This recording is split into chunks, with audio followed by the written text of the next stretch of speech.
जय माँ मरी आप सभी को। मरी महाउपासक में आप सबका स्वागत है। आशा करता हूँ माता मरी की कृपा आप सब पर बनी रहे। आज मैं आपसे फिर से एक साधना के विषय में बात करना चाह रहा हूँ और जो साधना है ग्रामीण पद्धति से कामाख्या साधना। ग्रामीण पद्धति में इसे कामाक्षा भी बोलते हैं। कामाक्षा देवी का भूत भगाने का या फिर प्रेत भगाने का या फिर चुड़ैल चंडाल जिन खबीस ऐसी सारी तंत्र काट करने का बहुत सारे मंत्र आपने सुने होंगे, लेकिन ये मंत्र उससे अलग है। इसलिए आखिरी तक बने रहें, मंत्र भी आपको मिलेगा। पहले जानिए कि कामाख्या देवी इतनी उग्र क्यों है। जैसे मैंने पहले भी बताया है, ग्रामीण पद्धति हो चाहे कोई भी पद्धति हो, लेकिन कामाख्या देवी मूलाधार चक्र से जुड़ी है और मूलाधार चक्र में अभी सारी जागृत अवस्थाएं देखी जा सकती हैं। इस कारण से ये देवी इतनी खतरनाक है, उग्र है और उच्च कोटि में आने वाली है। ठीक, दोहाई इनमें जो लगती है वो आपको बताई जाएगी इसमें। ठीक, चक्रवार जो रहता है, अब जो ग्रामीण तंत्र से होंगे चक्रवार जानते होंगे क्या होगा। मैं उसके बारे में ज़्यादा बात नहीं करूँगा, कभी और इसके बारे में बात करेंगे। सो शाबर मंत्रों की जो अधिष्ठात्री देवी बोलना चाहिए, जो जल्दी सिद्ध करके दे और जल्दी हर काम करके दे, वो कामाख्या है। चाहे आपको वशीकरण करना हो तो भी, चाहे उच्चाटन करना हो, चाहे मारण करना हो, चाहे भूत प्रेत भगाने हो, चाहे षटकर्म काटना हो, चाहे षटकर्म करना हो, चाहे 9 कर्म उसके प्रयोग करने हो, हर चीज़ में ये सामर्थ्य रखती हैं। इसलिए किसी भी देवी के मंदिर में आप ये जाप नहीं करेंगे। जहाँ आप स्थान लगाएंगे वो एकांत कमरा हो। ठीक, कामाख्या देवी के नाम से आपको स्थापना विधि बताई जाएगी। ऐसा नहीं कि आप किसी भी देवी के मंदिर में बैठ जाएं और मंत्रों का जाप करने लगें, क्योंकि शाबर मंत्र है, ये बहुत उग्र है, प्रचंड है। मेरी कोई इसमें जवाबदारी नहीं होगी, है ना। अगर आप ये झूठ बोलकर आते हैं मेरे पास कि हाँ मेरे गुरु हैं और उसके बाद आप साधना मंत्र करने बैठ रहे हैं, तो मेरी जवाबदारी नहीं होगी। ठीक, तो आप सबसे पहले क्या करेंगे, इस मंत्र की जो आपको बताया जाएगा इसको आपको जप संख्या 11 माला करनी है नियमित रूप से। ठीक, और 11 माला आपको 27 दिन तक करनी है। ठीक, आपका जो पहर रहेगा, ठीक, वो रहेगा रात का। रात का रहेगा कब? वो आपका 8:30-9 के बाद। ठीक, 8:30-9 के बाद आप नहा धो करके फुर्सत हो जाइए। ठीक, माँ कामाख्या का आपको पूरा स्थापना विधि आप पहले ध्यान से समझ लीजिए। ठीक, फिर उसके प्रयोग पर आएंगे कि प्रयोग कैसे करना है। पहले अपन इसको बताते हैं कि कैसे करना है। कामाख्या देवी का आपको एक मढ़ी हुई फ़ोटो मतलब फ्रेम में वो निकलवानी होगी।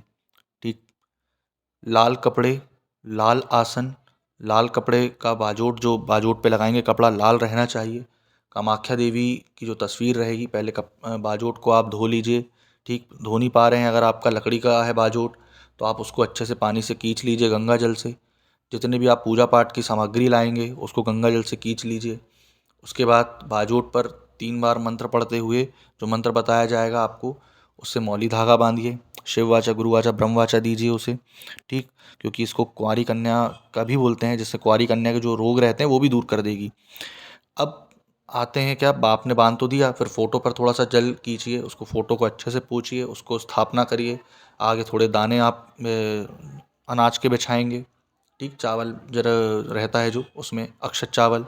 ठीक, फोटो में तिलक करेंगे, आपको 2 नारियल लगेंगे।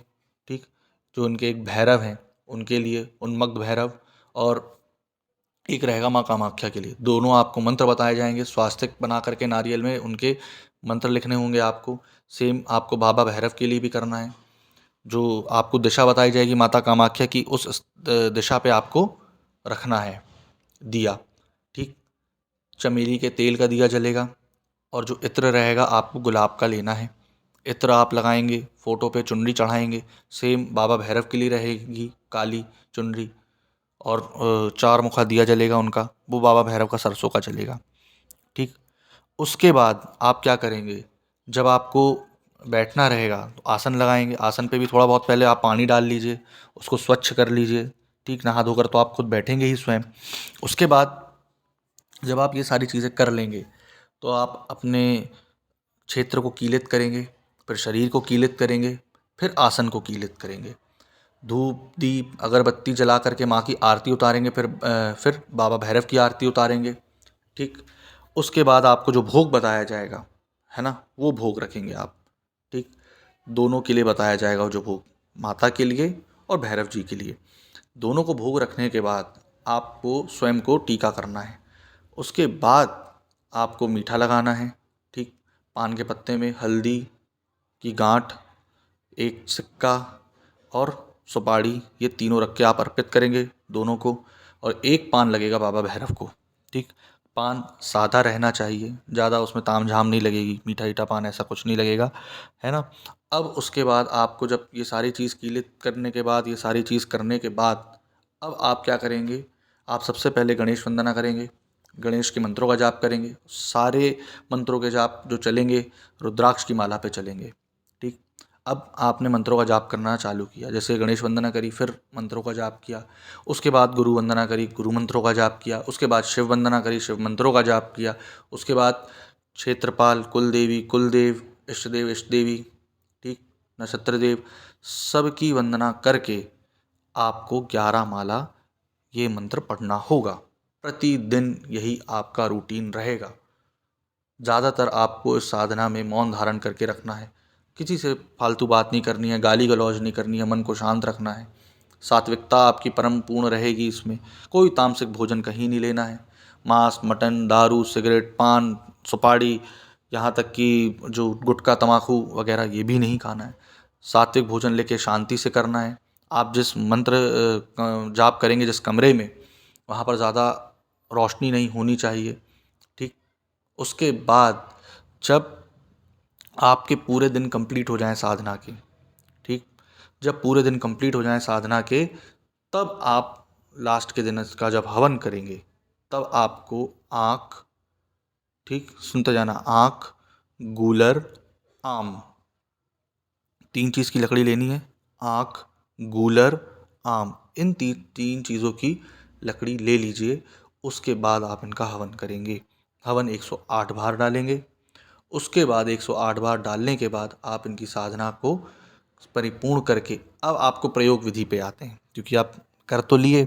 अब जिसको भूत प्रेत हर चीज़ लगे हों, ठीक, तो अपप मार्ग की जड़ अगर आप ले लें, ठीक, और अगर इनके मंत्रों को आप 29 बार लिख करके, ठीक, किस पे लिखेंगे, तामपत्र पे या भोजपत्र पे लिख करके ताबीज़ डाल दें, ठीक हो जाएगा। एक नींबू, ठीक, आप भद्रासन में बैठ करके, आसन में, अगर आपके पास आसन नहीं भी तो ऐसे नीचे बैठ करके या खड़े होकर के भद्रासन में, है ना, बैठ करके एक नींबू 21 बार पढ़ें और रोगी के शरीर से 13 बार उतार करके दक्षिण दिशा में फेंक दें। कभी नहीं आएगा वो वापस, है ना। बड़े से बड़ा पीर खां होगा कोई भी, वो भी नहीं आएगा, इसलिए, है ना। तो ये जो सारी चीज़ें हैं कामाक्षा देवी में बहुत प्रचलित है, और क्योंकि ये उग्र है, तामसिक साधना है, ग्रामीण पद्धति से है पूरा, तो आपको ये करनी है ना। तब आपको, क्योंकि जो लोग चाहते हैं कि मैं तंत्र मार्ग में आगे बढ़ूँ, वो बहुत अच्छा इससे परफॉर्म कर सकते हैं उस चीज़ में। तो अगर आपको साधना चाहिए हो, आप इंटरेस्टेड हैं इस साधना में, तो आप इसकी दक्षिणा राशि दे करके आप हमसे साधना ले सकते हैं, जो कि माता मरी के मंदिर निर्माण हेतु रहेगी। दक्षिणा राशि आपको मालूम है, जैसे डिस्क्रिप्शन बॉक्स में मेरा नंबर भी डाला हुआ है ना। और कृपया कर अभद्र कमेंट मत करिए, जैसे अभी रिसेंटली किसी का है कि बोलने वाला कौन होता है तू, ऐसे करके, तो उसमें आई थिंक उसको उसकी मम्मी से पूछना चाहिए कि मैं कौन हूँ बोलने वाला, है ना। आई एम योर डैड ऐसे करके तो बोलूँगा नहीं अब मैं, इसलिए। तो ये सारी चीज़ें हैं, तो अगर आपको साधना करनी हो तो आप इसकी दक्षिणा राशि दे करके ले सकते हैं। आशा करता हूँ आपको जानकारी पसंद आई हो, ठीक, और जाते जाते आप इनका थोड़ा सा मंत्र ज़रूर सुन लीजिए। तो आखिर का मैं मंत्र सुना रहा हूँ, पूरा तो मैं बताऊँगा नहीं, है ना, क्योंकि पता है आपको कट कॉपी पेस्ट बहुत चलता है। झाड़ो छोड़ो दोनों जन, लोहे की सिक्कर बज्जर की किवाड़, ताहे राखो पिंड प्राण दुहाई कामरू कामाख्या की। आगे बताएंगे इसके, ठीक, पूरा मंत्र नहीं है ये, गुरु के बाण मेरी आन, ऐसा कुछ है। तो आशा करता हूँ आपको जानकारी पसंद आई हो। जय माँ मरी।